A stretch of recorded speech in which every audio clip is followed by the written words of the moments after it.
Okay, in this set of videos, we are going to talk about defending or mitigating some of the memory safety vulnerabilities that we've seen so far.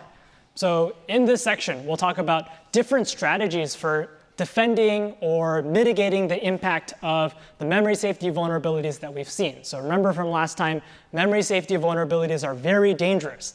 An attacker who can overwrite even a single byte could potentially take control of your entire program. So it's very important that we as programmers think carefully about ways to defend against it. So first we'll start with some philosophical thoughts on why these mitigations even exist. Why do these vulnerabilities exist in the first place? In the year 2025, why do we still have to stop these things? And then the bulk of this set of videos, we'll be talking about these 4 strategies for making these exploits less dangerous and mitigating them. So this is kind of the bulk of this set of videos, but first we will start with some philosophy.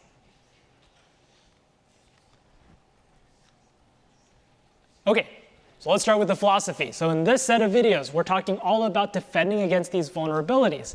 But if we take a step back, maybe a more fundamental question is, why do these vulnerabilities even exist in the first place?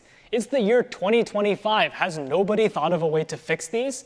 And so we've identified 4 somewhat philosophical reasons for why these vulnerabilities still exist. And if you remember that rank of the most common security vulnerabilities, this was like number 1 or number 2 every year. So we got to talk about why is this still always on the top of the list? And then we'll start thinking about ways to defend against these vulnerabilities. So we've organized the ways to defend against them into these 4 general categories, and we'll take a look at each of those categories.